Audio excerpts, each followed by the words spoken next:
I'll appreciate this view. Like, look at the clouds. Tingnan mo yung araw. Perfect. Okay, now we're here. Fast forward ko na kasi ang haba. And that's Carlson and Thea and Kaden.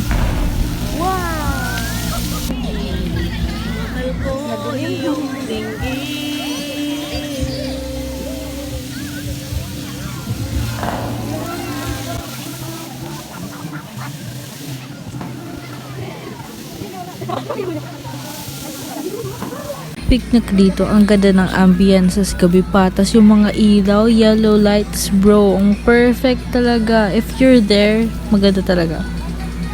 Yan si Thea. Yung kuya niya. Ito naman, laki naman ng subo. Tapos, look at Thea. Ang kit-kit niya talaga. Oh, giti na piti. What the fuck are you looking at? Ay, syempre, kinitignan niya yung pagkain. Ano bang favorite niya? Ay, barbecue. Tapos yun, wala pa kaming upuan ni Carlson. Talagang nakatuhod siya dyan eh. Tapos ako nakatayo. Dami-dami namin. Dalawa lang yung upuan nila. Sumunod kay kuya niya.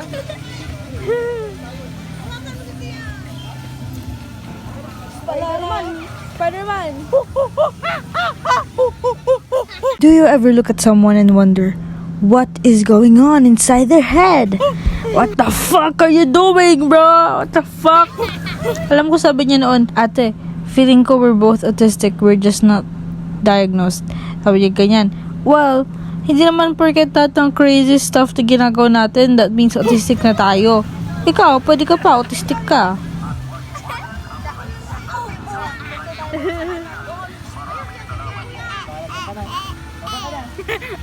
Not! Saan tayo? Super duper cute ni Thea, pero grabe, ito yung pinaka magulo sa aming apat nung mga bata ba daw kami. Siya talaga daw yung pinaka magulo. So, cute naman siya, diba? Ang cute diba niya? Ang cute niya, totoo. Thea!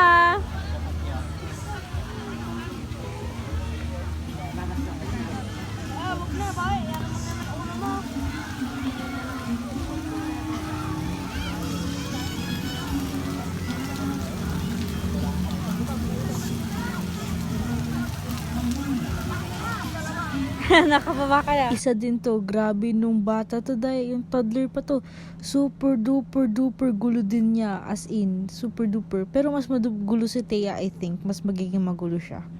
Kapatid nga naman.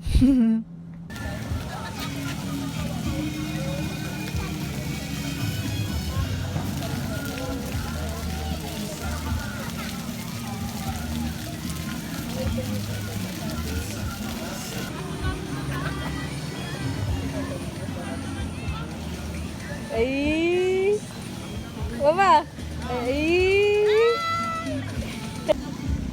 Oo.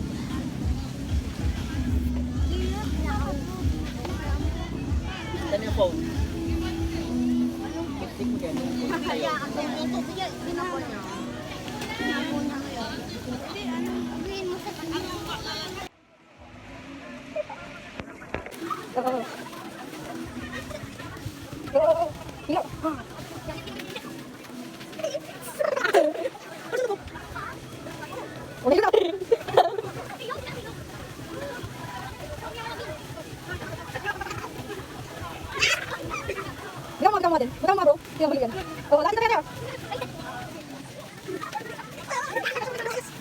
Bye.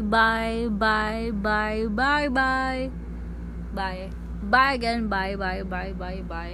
But before that,